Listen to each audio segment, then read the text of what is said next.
मित्रों, जब आप अपने पूरी आस्था, पूरी लगन के साथ अपना 100% देते हुए कोई परिश्रम करते हैं पूरी योजनाबद्ध से, तो आपके सपने हकीकत हो जाते हैं। मित्रों नमस्कार, आप है बसंत गुरु जी के साथ।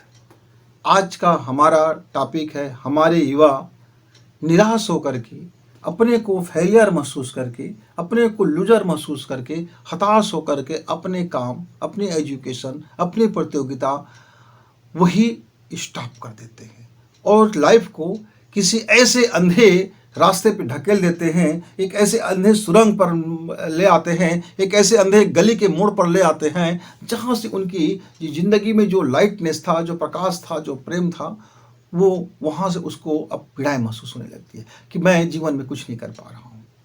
लोग मुझको ताना देते हैं, घर के लोग मुझको ताना देते हैं, मम्मी पापा कहते हैं इतना पढ़ाया लिखाया, इतना आप कि अब कोई काम नहीं करते, ये काम के न काज के, दुश्मन अनाज के हो गए हैं और ये काम अजगर बने बैठे रहते हैं, कुछ करते नहीं हैं। और मेरा युवा हताश बन करके वे घर में औंधे पड़े रह जाते हैं। क्या ये सामने होता है, दोस्तों के साथ घूमने निकल जाते हैं या फ़ोन में लगे रहते हैं, उनसे बात करना, चैटिंग करना, मीटिंग करना, सेटिंग करना, लेटिंग करना, पेटिंग करना, जो भी है वो उसका लाइफ ऐसे गुजरते रहते हैं जैसे ज़िंदगी को काट रहा है। कोई मज़ा नहीं है लाइफ पर, कोई एम नहीं है ज़िंदगी का, कोई मतलब नहीं रह जाता है ज़िंदगी का। ऐसा लगता है कि अब बस क्या किया जाए। लेकिन जब घर के लोग कहते हैं तो फिर चिड़चिड़ा जाना, कुढ़ जाना, गुस्सा से भर जाना, मैं अपने तरफ से कोशिश तो कर रहा हूँ, मैं क्या करूँ, कुछ नहीं हूँ तो, हाय मैं बेरोजगार हूँ, मैं ऐसा हूँ, मैं वैसा हूँ, मेरे पास कोई रोज़गार नहीं है। और फिर रास्ता ज़िंदगी का वही एक टर्निंग पॉइंट होकर के हो सकता है कि वो गलत दिशा में चला जाए। तो सावधान मित्र, जिंदगी को यदि आप समझने की कोशिश करेंगे, ठीक है आज अभी आपके पास रोजगार नहीं है, आप अभी पढ़ने वाले छात्र हो या प्रतियोगी परीक्षा दिला रहे हो, तो क्या आप याद कीजिए, प्राइमरी एजुकेशन तक तो बच्चों में नादानियाँ होते हैं, माता पिता जो बोलते हैं करते रहते हैं। लेकिन आजकल मेरे युवा 6वीं क्लास में आते हैं। हमारे समय में हम 9वीं क्लास में जिस चीज़ को सोचते थे, आज का मेरा युवा 6वीं क्लास में उस चीज़ को जान लेता है, उससे ज़्यादा जान लेता है, उससे बेहतरीन जान लेता है, और ज़्यादा उसके पास इमोशन होते हैं, और ज़्यादा उनके पास स्किल होते हैं, और ज़्यादा अच्छे तरीके से वो चीज़ों को समझना शुरू करते हैं। तो क्या आप पीछे झांकिए, क्या आप मिडिल क्लास में थे तो अपना पढ़ाई का 100% लगाते थे? क्या उस समय कोई चीज़ विचार करते थे, या यूं ही पढ़ाई कर लिए तो आपने 3 साल गंवा दिया। अब 9वीं में आते आते तक आप इधर उधर में लग गए। युवावस्था होने का जो, तरुणाई अवस्था आने का जो हार्मोन्स की जो प्रक्रिया होती है, जो आप में शरीर में चेंज लाता है, आपके मन में चेंज लाता है, आपके जीवन में गुदगुदी लेके आता है, आपके जीवन में मटरगस्तियाँ लेके आता है, आपके जीवन में हाय हेलो लेके आता है, कहीं आप उसमें नहीं तो घुस गए?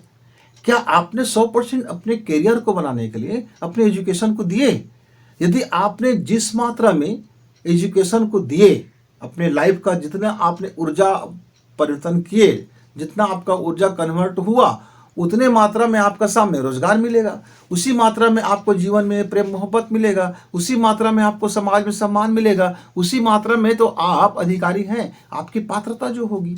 आप मान लीजिए मेरे पास एक गिलास है जो अभी धोया मांजा कुछ नहीं है और वो पूरा गंदगी से भरा हुआ है, उसमें बहुत सारी चीज़ें हैं।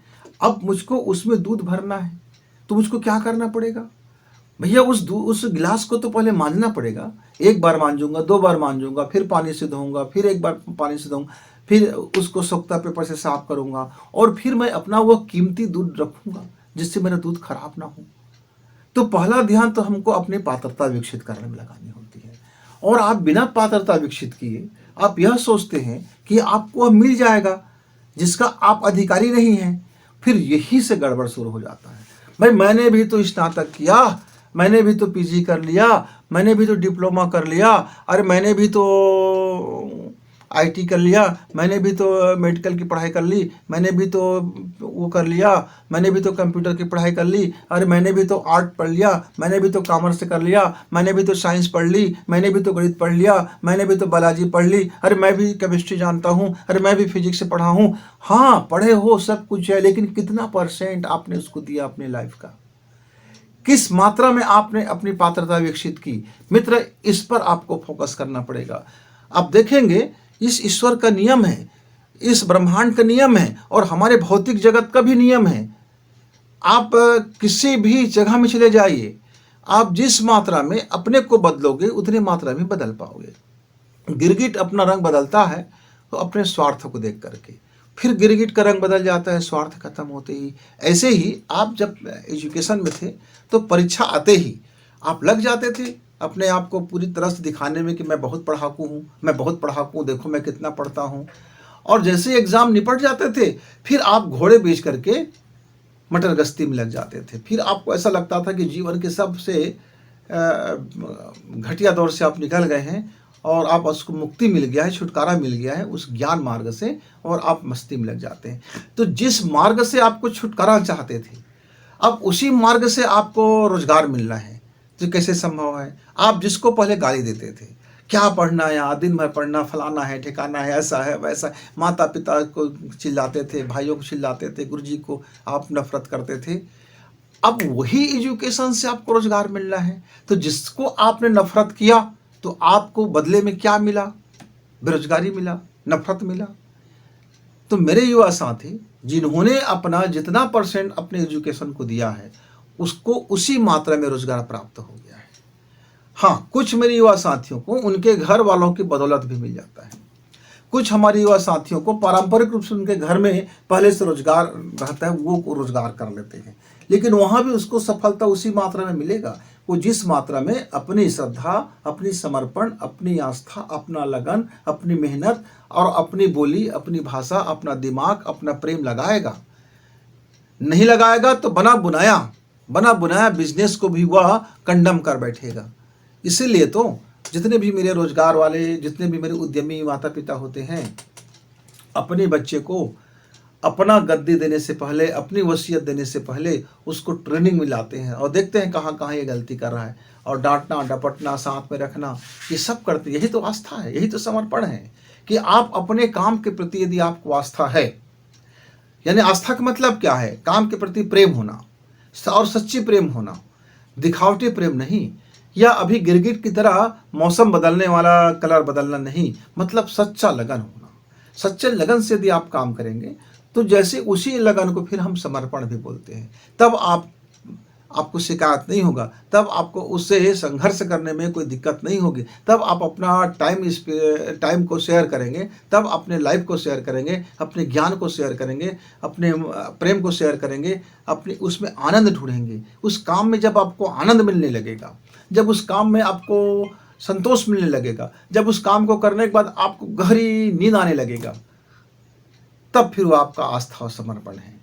ये दो काम यदि आपसे हो जाता है मित्र, तो आपके सपने तो हकीकत बनेंगे ही, क्योंकि यही इस एक मार्ग का दो शर्तें हैं, दो मूल मंत्र हैं। अपने सपने को हकीकत में बदलने का दो मूल मंत्र हैं, एक है आस्था और दूसरा है समर्पण।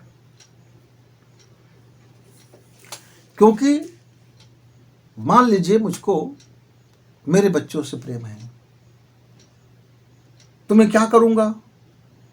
मैं अपना एक पैसा भी उनके एजुकेशन में लगा दूंगा। मतलब मेरे पास जो मेरी सामर्थ्य है, जो मेरी शक्ति है, जो मेरी धन की शक्ति है, मेरी पहुंच की शक्ति है, मेरी सामाजिक शक्ति है, मेरी मानसिक शक्ति है, मेरी जो भी दक्षता है, मैं अपने बच्चे की एजुकेशन के उत्थान के लिए, आगे बढ़ने के लिए मैं समर्पण कर ही दूंगा।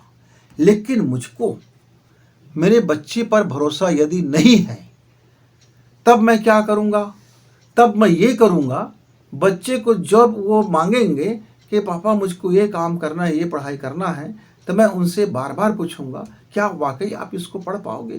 क्या वाकई आप ऐसा कुछ कर पाओगे? और जब मुझे कुछ यकीन हो जाएगा, तब मैं अपना धन और अपना मन और अपना समय लगाऊंगा। तो क्या आप अपने पेरेंट्स को इतना प्रामाणिकता दिखाते हैं कि आपके पेरेंट्स आपके ऊपर अपना सर्वस्व लगाने को तैयार हो जाए?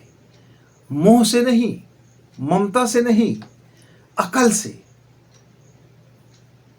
सभी पालकों को अपने बच्चों से प्रेम मोहब्बत होता है, लेकिन भरोसा नहीं होता है। तो वह विश्वास जीतने का एक ही मार्ग है कि आप अपने काम को कितने आस्था और समर्पण से करते हैं। एग्जाम्पल मैंने दिया ना, आप यदि पढ़ाई में अपनी आस्था और समर्पण लगाते तो आपके जो पेरेंट्स हैं, आपके जो माता पिता हैं, वो आपके ऊपर में 100% भरोसा करता और आपके प्रगति के लिए, आपके डेवलप के लिए वो अपना सर्वस्व दांव में लगा देता। लेकिन आप वहाँ चुप कर बैठे। जितने मात्रा में आपको समर्पण किए उतने मात्रा में माता पिता ने भरोसा किया। अब मैं बेरोजगार हूँ रोना रोने के बजाय अच्छा यही है कि जो आपके पास हुनर है और जितने मात्रा में आपके पास धन है, कोई गरीब होगा तो कम होगा, कोई मिडिल क्लास का होगा तो थोड़ी ज़्यादा होगा, और कोई अमीर होगा तो उनके पास और ज़्यादा होगा। लेकिन उसके पेरेंट्स उसके ऊपर कितना ट्रस्ट करता है, उसके काम और उसके लगन के ऊपर उसको कितना यकीन होता है, उसके अनुपात में उसके घर से उतना धन मिलेगा और उसी धन से वह अपनी प्रोग्रामिंग करे। पढ़ाई करना है, प्रतियोगी परीक्षा में बैठना है कि कोई उद्योग धंधा करना है, और वो लग जाए, अपनी आस्था और समर्पण को इन्वेस्ट कर दे और अपना परिश्रम लगा दे, तो आप देखेंगे कि आपने जो सपना देखा था अब वो पूरा होना शुरू हो गया है। इतनी सी बात है मित्र, समझ आ गया तो बल्ले बल्ले, लाइफ झकास। नहीं आया फिर लौट गए, फिर आधे अधूरे काम किए, फिर आस्था नहीं रहा, फिर समर्पण नहीं रहा, तो फिर घर वालों से वही सुनना मिलेगा, ताना मिलेगा कि आदमी किसी काम का नहीं है, बेकार है, कुछ काम नहीं करना, कुछ कर ही नहीं सकता, इसमें कोई कुवत नहीं है, ये आदमी फेलियर है, ये आदमी लूजर है। फिर आपको वही ताना मिलेंगे, वही व्यंग्यमान मिलेंगे। तो तय आपको करना है कि आपके लाइफ में आपके सगा संबंधी, आपके घर वाले, आपके माता पिता, आपके दोस्त, आपके पड़ोसी, आपके गांव वाले, आपके शहर वाले आपके ऊपर ट्रस्ट करें कि आपको लूजर कहें, वो सिर्फ आप ही के हाथ में है। आप अपने काम के प्रति आस्था और समर्पण रखेंगे, आस्था और समर्पण से परिश्रम करेंगे तो घर के लोग, पूरे मोहल्ले के लोग, पूरे आपके शहर के लोग आपके ऊपर ट्रस्ट करेगा। लेकिन आपने आस्था में कमी की, समर्पण नहीं किया, ठीक से काम नहीं किए और फेलियर हो गए, तो फिर आपके ऊपर कोई ट्रस्ट करने वाला नहीं है। शायद आप भी अपने ऊपर ट्रस्ट ना कर पाओ, शायद आपको भी अपने ऊपर यकीन ना हो, तो फिर पड़ोसी क्यों यकीन करेगा, दूसरा क्यों यकीन करेगा। तो सबसे पहला तो है कि आप अपने ऊपर अपना ट्रस्ट करना सीखो, अपना विश्वास कायम करो। फिर मिलेंगे, तब तक गुरु जी।